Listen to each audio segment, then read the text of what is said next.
Você tem fé? Você se considera uma pessoa fervorosa? No capítulo 5 do Evangelho de Marcos, há a narrativa de 2 milagres de Jesus que tem a ver com fé. Qual era o contexto? Bem, no capítulo 4, Jesus tinha falado sobre o reino de Deus. Ele comparou o reino de Deus a um grão de mostarda, que é pequeno, mas vai crescendo, vai crescendo. Então Jesus, depois de falar sobre isso, sobre o reino de Deus, ele entra no barco e vai com os discípulos pelo mar da Galileia até uma cidade chamada Gadara. Mas nesse intervalo, nessa travessia, acontece uma tempestade. O barco onde Jesus estava começa a quase afundar e o mestre estava ali dormindo, cansado. Os discípulos assustados vão e acordam Jesus e perguntam se ele não ia fazer nada. E Jesus faz uma pergunta para eles assim: por que sois tímidos? Por que ainda não tendes fé? Jesus toca no ponto central: por que não tendes fé? Aí começa o capítulo 5 do Evangelho de Marcos. A partir do verso 21 tem a narrativa desses 2 milagres. O primeiro desses 2 milagres mostra, ele representa aqueles que procuram ajuda. Esse primeiro milagre são pessoas que procuram ajuda. O segundo milagre já é uma representação das pessoas que precisam receber ajuda por meio de outros, por meio de terceiros. Vamos ler na palavra de Deus? Marcos, no capítulo 5, versículo 21, diz assim a palavra de Deus: Tendo Jesus voltado no barco para o outro lado, afluiu para ele grande multidão, e ele estava junto do mar. Eis que se chegou a ele um dos principais da sinagoga, chamado Jairo, e vendo-o, prostrou-se aos seus pés, e insistentemente lhe suplicou: Minha filhinha está à morte, vem, impõe as mãos sobre ela, para que ela seja salva e viverá. Jesus foi com ele. Grande multidão o seguia, comprimindo-o. Aconteceu que certa mulher, que havia 12 anos vinha sofrendo de uma hemorragia e muito padecera a mãos de vários médicos, tendo despendido tudo quanto possuía, sem contudo nada aproveitar, antes pelo contrário, indo a pior. Tendo ouvido a fama de Jesus, vendo por trás dele por entre a multidão, tocou-lhe a veste, porque dizia: se eu apenas lhe tocar as vestes, ficarei curada. E logo se lhe estancou a hemorragia e sentia no corpo estar curada do flagelo. Jesus, reconhecendo imediatamente que dele saíra poder, virando-se no meio da multidão, perguntou: Quem me tocou nas vestes? Responderam-lhe seus discípulos: Vês que a multidão te aperta e dizes: Quem me tocou? Ele, porém, olhava ao redor para ver quem fizera isto. Então a mulher, atemorizada e tremendo, cônscia do que nela se operara, veio, prostrou-se diante dele e declarou-lhe toda a verdade. E ele lhe disse: Filha, a tua fé te salvou. Vai-te em paz e fica livre do teu mal. Versículo 35. Falava ele ainda quando chegaram alguns da casa do chefe da sinagoga, a quem disseram: Tua filha já morreu. Por que ainda incomodas o mestre? Mas Jesus, sem acudir a tais palavras, disse ao chefe da sinagoga: Não temas, crê somente. Contudo, não permitiu que alguém o acompanhasse, senão Pedro e os irmãos Tiago e João. Chegando à casa do chefe da sinagoga, viu Jesus o alvoroço, os que choravam e os que planteavam muito. Ao entrar, lhes disse: Por que estáis em alvoroço e chorais? A criança não está morta, mas dorme. E riam-se dele. Tendo ele, porém, mandado sair a todos, tomou o pai e a mãe da criança e os que vieram com ele, e entrou onde ela estava. Tomando-a pela mão, disse: Talita cumi, que quer dizer: Menina, eu te mando, levanta-te.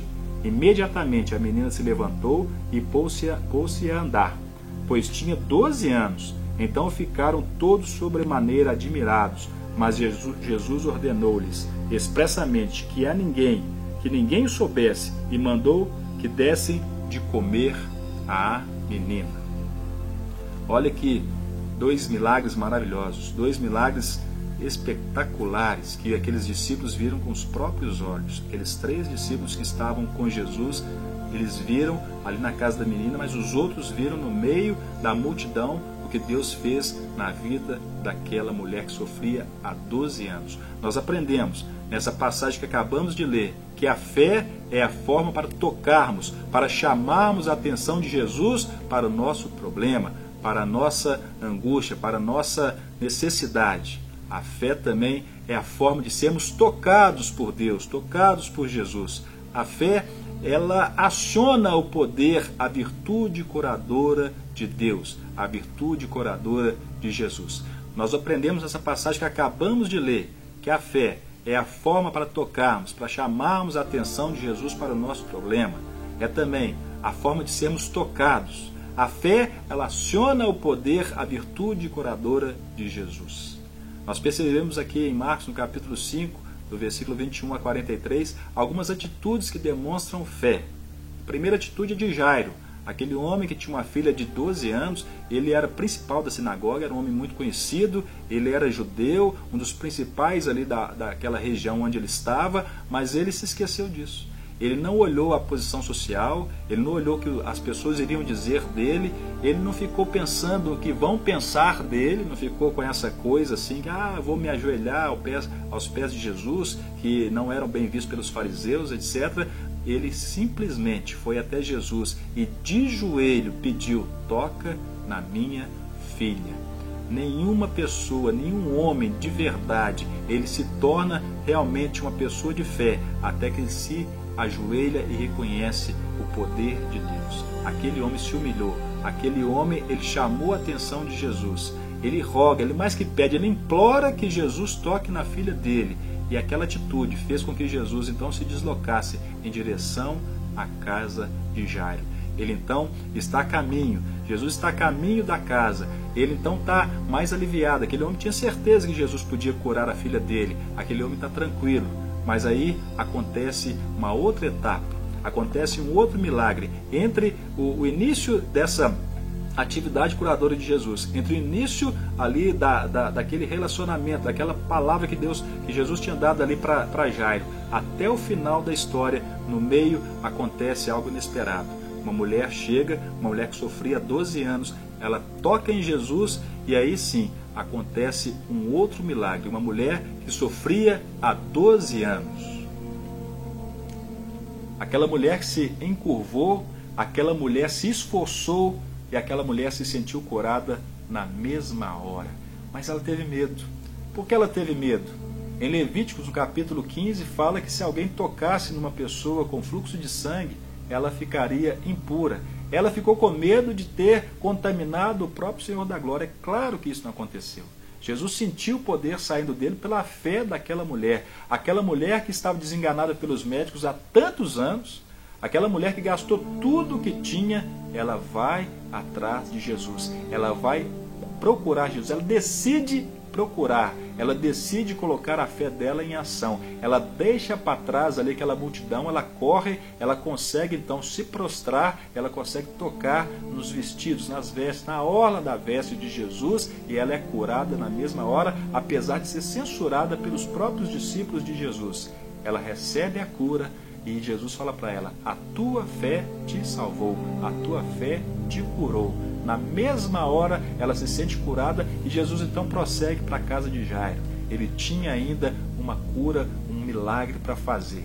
E Jesus encontra várias pessoas então pranteando, chorando. Pessoas, no costume da época, eles contratavam carpideiros, contratavam chorões profissionais, mulheres para ficar chorando, para ficar lamentando sobre a morte daquela criança. E Jesus já tinha falado para Jairo: não temas, crê somente, mantenha sua fé em Jesus. As pessoas estão falando que sua filha está morta, as pessoas estão dizendo que não tem jeito para o seu problema, mas Jesus diz: não temas, crê somente. Então Jesus, ele entra naquele lugar, ele é zombado, as pessoas falam que ele estava ficando doido, porque ele falou que a menina estava apenas dormindo, e ele entra naquele local, e entra naquela casa, e ele não permite que outras pessoas também vá com ele, a não ser 3 discípulos que estavam com ele, Pedro, Tiago e João, os mesmos que estavam na transfiguração, quando Moisés e Elias ali estão conversando com Jesus, e apenas a mãe e também o pai da menina.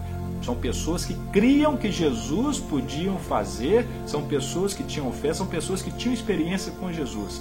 Eles entram ali e Jesus então opera o milagre. Jesus então cura aquela menina. Ninguém mais que não tinha fé pôde entrar naquele lugar e ver Jesus pegando uma menina de 12 anos pela mão e falando, levanta. E na mesma hora, a menina que estava doente, a menina que já tinha morrido, aquela menina então é um milagre ambulante. Tem gente que quer só crer depois de ver. São chamados de São Tomé. Tem que ver para crer o milagre. Mas não é assim com Jesus. Nós temos que crer para ver. Primeiro nós cremos, depois nós vemos. É preciso exercer fé em Deus. Em Mateus, no capítulo 17, no versículo 20, Jesus ele nos diz que se nós tivermos fé do tamanho do grão de mostarda, que é uma fé, que é uma semente pequena, se nós colocarmos essa fé em ação, nada nos será impossível. Fé é certeza. Fé é certeza. Em Hebreus 11 fala que a fé é certeza das coisas que nós não vemos. Mas a fé também, ela requer ação. Aquela mulher foi atrás de Jesus. Aquele homem também foi atrás de Jesus pedindo cura para a filha dele. A mulher, a primeira parte do milagre, a pessoa foi buscar um milagre para ela. Usou fé para ela. Agora aquele homem usou fé para outro. Usou fé para a própria filha. Nós devemos usar a fé em Deus para nós e também para os outros. Nós temos que buscar sempre a presença de Deus e temos que tocar sempre nele pela fé. Nós não vamos tocar em Deus com a nossa mão, mas nós vamos tocá-lo com a nossa fé. Sem fé é impossível agradar a Deus. Está escrito em Hebreus no capítulo 11, no versículo 6, que nós possamos tocar em Deus a cada dia pela nossa fé. Creia, Ele pode fazer o impossível, basta crer. Que a cada dia possamos colocar nossa fé em ação, a nossa fé em Jesus, que nós possamos atrair a atenção dele, os olhos de Jesus para a nossa causa, para o nosso problema, que possamos agir a cada dia com fé no único que pode fazer o que nenhum homem pode, no Deus Todo-Poderoso. Que ele nos abençoe.